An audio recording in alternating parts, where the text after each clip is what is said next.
जय श्री राम। दोस्तों, आज हम अपने वाल्मीकि रामायण के बालकांड पे बात करेंगे, जिसका 32वां सर्ग है। इस पे बात करेंगे। विश्वामित्र जी और राम जी के बीच की यह वार्तालाप है। विश्वामित्र जी भगवान राम को ब्रह्मापुत्र कुश के बारे में बताएंगे। आइए राम कथा शुरू करते हैं। विश्वामित्र जी कहते हैं, श्री राम, पूर्व काल में कुश नाम से प्रसिद्ध एक महातपस्वी राजा हो गए। वे साक्षात ब्रह्मा जी के पुत्र थे। उनका प्रत्येक व्रत एवं संकल्प बिना किसी क्लेश या कठिनाइयों के पूर्ण होता था। वे धर्म के ज्ञाता, सत्य पुरुषों का आदर करने वाले और महान थे। उत्तम कुल में उत्पन्न विदर्भ देश की राजकुमारी उनकी पत्नी थी। उसके गर्भ से उन महात्मा नरेश को 4 पुत्रों की प्राप्ति हुई। उनके नाम इस प्रकार है: कुशाम, कुशनाग, अस्तुर्जस तथा वसु।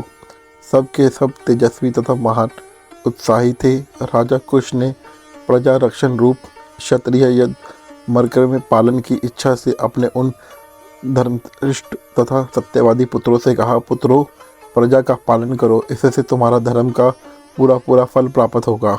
अपने पिता महाराज कुश की यह बात सुनकर उन चारों लोग शिरोमणि नरश्रेष्ठ राजकुमारों ने उस समय अपने अपने लिए पृथक नगरों का निर्माण करवाया। महातेजस्वी कुशाम ने कौशंबीपुरी बसाई, जिसे आजकल कौसम कहते हैं। धर्मात्मा कुशनाभ ने महोदय नामक नगर का निर्माण करवाया। परम बुद्धिमान असुत्रजस ने धर्मान्य नामक श्रेष्ठ नगर बसाया तथा राजा वसु ने गिरिव्रज नगर की स्थापना की।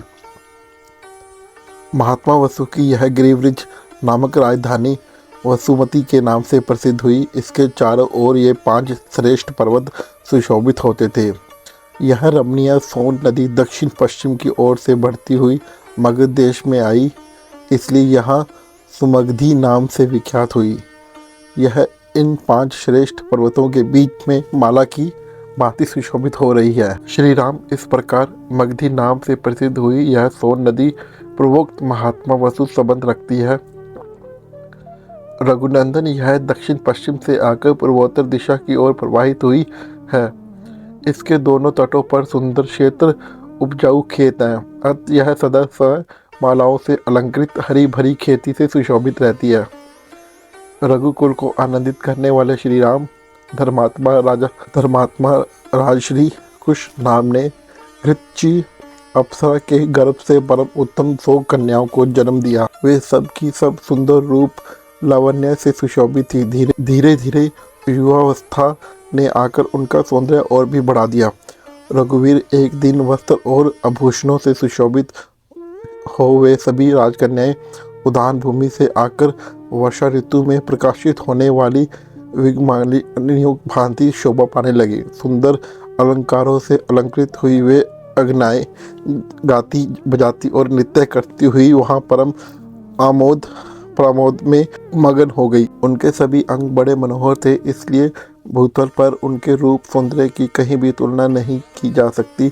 उस उद्यान में आकर वह बादलों के ओट में कुछ छिपी हुई तारिकाओं के समान शोभा पा रही थी। उस समय उत्तम गुणों से संपन्न तथा रूप और यौवन से सुशोभित उन सभी राजकन्याओं को देखकर सर्वरूप वायु देवता ने उनसे आकर इस प्रकार कहा, सुंदरियों, मैं तुम सबको अपनी प्रेयसी के रूप में प्राप्त करना चाहता हूँ।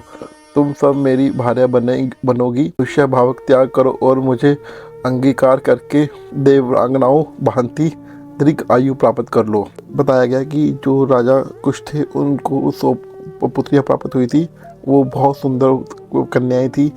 तो एक दिन वो क्या करते हैं, कहीं पर घूमने जाती है, जहाँ पर मौसम बहुत अच्छा हो रहा था। तो वो घूमने जाती हैं बाहर। वहाँ पर वायु देवता उनको देखते हैं कि कितनी सुंदर कन्याएं हैं। तो वो उनसे कहते हैं कि आप बहुत सुंदर हो, मैं आपसे प्यार कर बैठा हूँ, तो आप मुझे एज अ पति स्वीकार करो और आप मनुष्य रूप को छोड़कर देवी बन जाओ, यानी कि अप्सरा बन जाओगी अगर आप मुझसे शादी करते हो। तो यहाँ पर वो ऑफ़र देते हैं। तो आगे क्या होता है, आगे कहानी हम कल डिस्कस करेंगे। आज के लिए इतना ही दोस्तों। जय श्री राम। आपका बहुत बहुत धन्यवाद।